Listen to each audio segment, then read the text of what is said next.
Hey everyone, I hope you're all doing well. As we all know, Baldur's Gate 3 is filled to the brim with incredible characters, hidden side quests, and moments that you just can't explain. But beneath all of the game's branching choices and character flair, there are many things that feel kind of off. So today, I thought I'd compile some of the most interesting and bizarre theories that I could find and also think of myself and discuss them with you, as it's entirely possible that some of these could actually be true. Of course, if you have some crazy theories of your own that you'd like to share, I'd love to hear them down below. Also quickly, if you enjoy this type of content, please consider subbing to the channel and dropping a like, and without further ado, let's get right into it.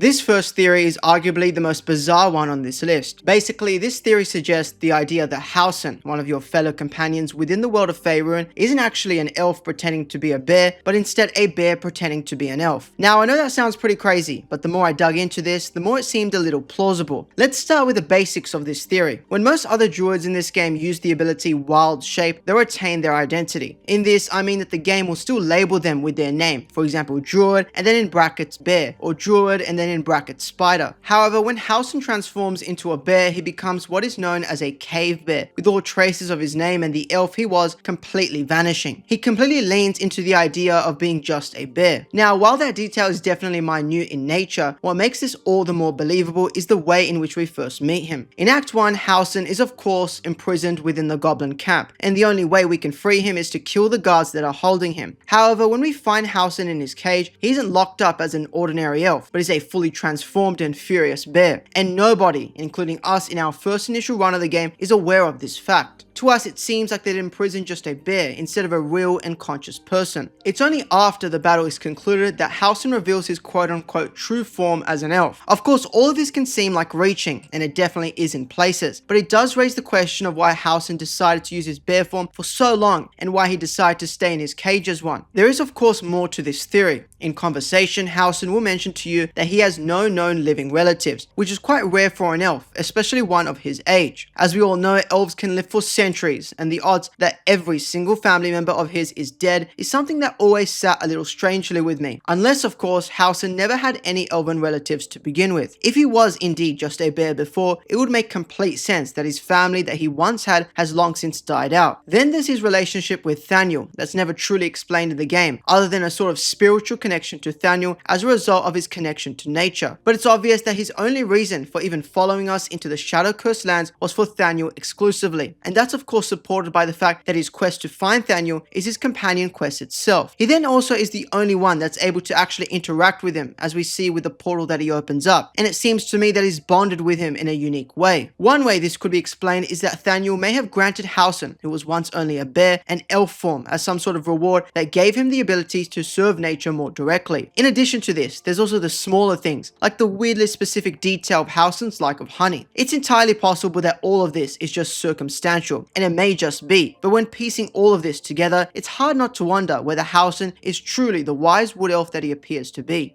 Now, this next theory is the one that inspired the making of this video, as I was trying to discuss theories that were outright crazy. There's a scene that's buried deep inside of Baldur's Gate 3 that in many ways might be the most unsettling moment in the entire game, and almost no one has seen it organically. It's not something that we've been able to stumble into during a normal playthrough, and you won't find it tucked into the usual branching choices that you select in your usual runs. Instead, it's a scene that's deep in the game's files, that's hidden behind seemingly untriggerable actions. But it's a real, fully voiced, fully animated, and disturbingly self-aware moment. I'm of course talking about the infamous Karlach fourth wall cutscene. It's a hidden conversation where you'll be talking to Karlach as usual, but she suddenly stops talking to your character and starts talking to you, the player. The scene was first uncovered by YouTuber Chubler, who was able to modify the game's script files and trigger the cutscene to play. The cutscene starts normally enough, with Karlach mentioning a trick she learned from Zerial's clerics to tell when someone is lying. But when you agree to let her try it out, the tone of the scene completely shifts into something completely absurd. The camera moves in slowly, with Karlach's expression changing into something completely uncanny. She looks straight into the camera, not at your character, but at you. She'll then ask you a weird range of questions, asking if this is your first time playing, and then with an uncanny smile, she'll ask you if you're having fun. If you answer yes to this question, she'll be pleased, and then just return to her normal in-game self. I think what makes this all the more haunting isn't just what she says, but how complete the scene itself is. The dialogue is fully voiced by Karlach's actor, with her animations being polished, making this not just a glitch or off-take, but a fully developed cutscene that's buried deep in the game's files. From what I know, still to this day, we've not figured out a way to trigger it organically, with many looking over the files and confirming the script for the scene is indeed untriggerable. Of course, there are some who say that they've seen it without manipulating the game's files, but that's not exactly been corroborated in any videos that I've seen on the topic. One of the greatest Baldur's Gate 3 YouTubers, Proxy Game Tactician, even offered $500 if someone was able to trigger the cutscene in the game naturally, making it a mystery that has stunned the community. Even Karlach's actor chimed into the whole situation and said she might discuss it more once someone triggers it organically instead of yanking it from the game's files, with that alone telling us that there's definitely something more to this scene. Whether it was supposed to be part of a scrapped subplot of Karlach's fourth wall breaks or the developers just messing with us, we'll probably never know. But it does make you wonder, if Karlach can speak to you directly in that one scene, what else might she know, and when else is she watching you? Of course, a scene like this is one that could just be an experiment or a joke of the developers, but when the screen fades and Karlach smiles and blinks back into her normal self, we're left with one lingering thought. What if she's always watching you?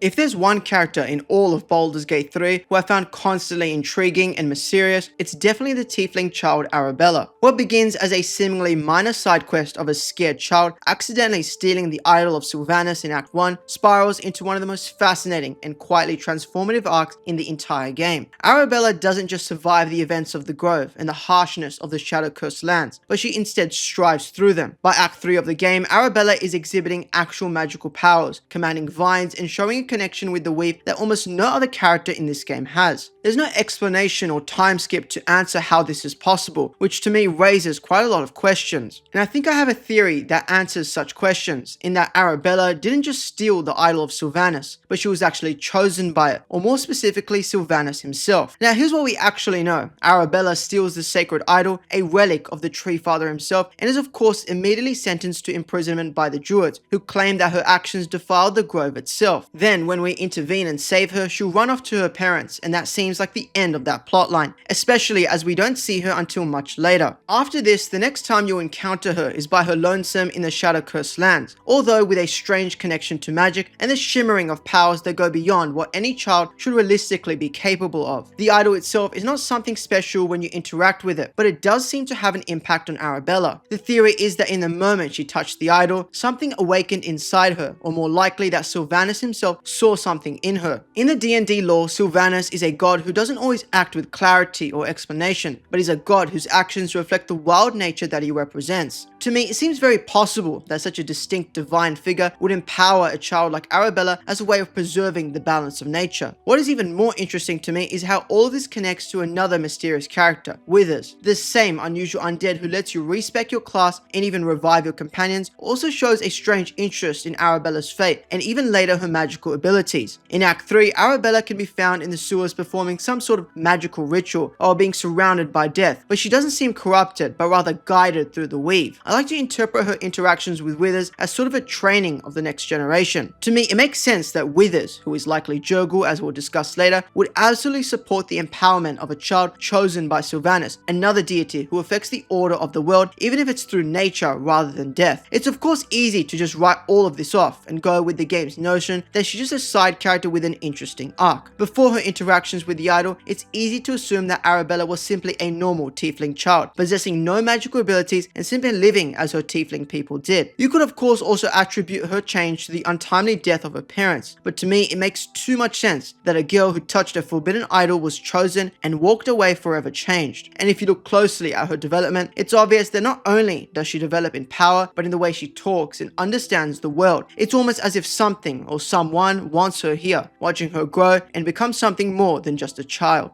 When Baldur's Gate 3 opens, it throws you straight into chaos. You're in the heart of a Mind Flayer ship that's tearing across dimensions, devouring a city and abducting everyone in its path. The attacks of the Nautiloid ship feels random and brutal, but what if I said that this attack wasn't random at all? What if the Nautiloid wasn't there to attack the city, but instead to recover one very specific target? What if this entire invasion, and I mean from the screaming civilians to the burning buildings and forced tadpole insertions, all happened for one reason: to find Shadowheart? Now before I go off the deep deep end, let me step back and look at what we actually know in relation to this theory. In Act 3 of the game, inside Jaheira's office, you can find a scroll that reveals the Nautiloids have been secretly abducting people for weeks, assumingly before the game even begins. They've been doing it all at night, selectively and silently, which lines up with how Astarion and others were taken aboard the ship. But then suddenly, in the game's opening moments, all of this subtlety is just thrown out the window. The Nautiloid crashes into the heart of the city of Baldur's Gate in broad daylight and unleashes absolute hell. This of course doesn't fit its past patterns, and it's obvious that something has changed. By the game's beginning, Shadowheart is of course already on the ship in a pod and unconscious. We later learn that she's carrying the artifact that everyone's after, the Astral Prism, the single most valuable artifact in the entire game, stolen from a Githyanki stronghold. Shadowheart, alongside a group of fellow Shah worshippers, was tasked with its retrieval, and they did succeed. But obviously something must have gone wrong along the way, as when we find Shadowheart, her team is dead, and she's alone and sealed within a Mind Flayer pod. In a way, this reframes everything, as the prism was never supposed to be in mortal hands, but instead belonged to the Githyanki, and through them, to their queen Vlaakith. The fact that Shadowheart had the prism at all was the problem. It's clear that if she had tried to escape and flee into the city with the prism, the Absolute would have had a reason to panic. This is why they couldn't just let her disappear, and so instead of sending a single agent or setting a trap, they sent a Nautiloid, with all stealth to be damned. This is especially clear in the game's opening cinematic, as unlike what was told to us in Jaheira's scroll, the ship at the start doesn't comb the city methodically, but dives straight into it, and makes a run for it as fast as possible. It's clear to me that it was following something or someone, and the fact that the very first pod that you can open in the entire ship is Shadowheart's is in many ways very telling. This then suggests the idea that the rest of the ship's numerous abductions, including our own playable character, Will and Lae'zel, could have all been collateral in its search for Shadowheart specifically. This would of course also explain the speed of the Githyanki's dragon in combating the ship, as it's entirely possible that they also detected that their ancient artifact was on the move and that the Absolute was getting desperate. Now again, all of this could just be another case of me overextending my thoughts on the game's events, but it seems highly plausible to me that the game's chaotic opening was orchestrated entirely for the retrieval of one individual, a person who unknowingly cradled an artifact that was much more significant than she even understood.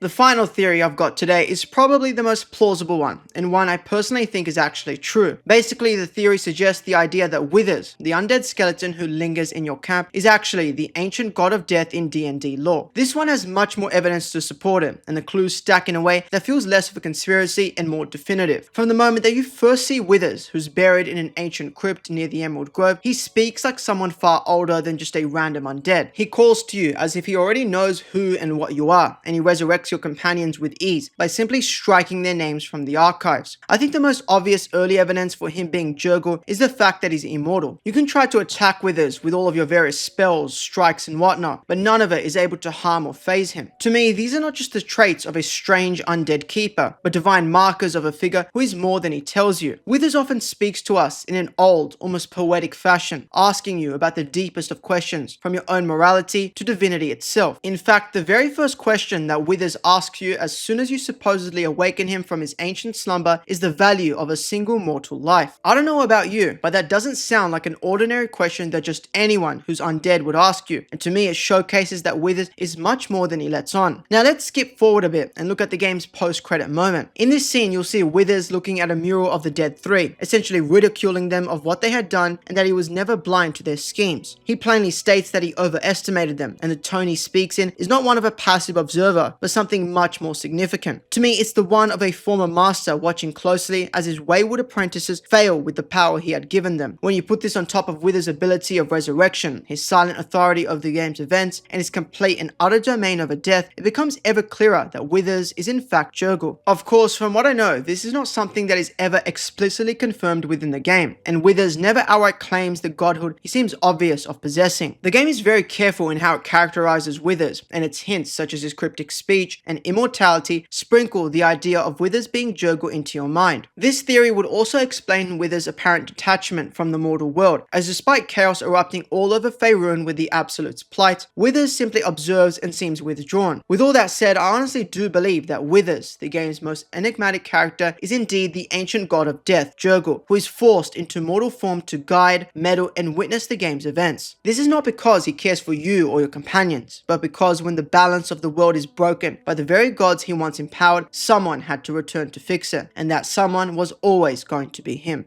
With all that said, that wraps up 5 theories from Baldur's Gate 3 that I honestly think could have more truth to them than some of us realize. Of course, some of the theories I mentioned in this video seemed much more plausible than others, but really all of them highlight the magnitude of the game Larian made and your ability to shape your story as you see fit. Again, if you've got your own bizarre theories that you'd like to share, I'd love to hear them down below. Anyway, that's all from me for today's video. If you enjoyed, please consider subbing to the channel for more Baldur's Gate 3 and RPG content, and I'll see you all in the next one. Peace.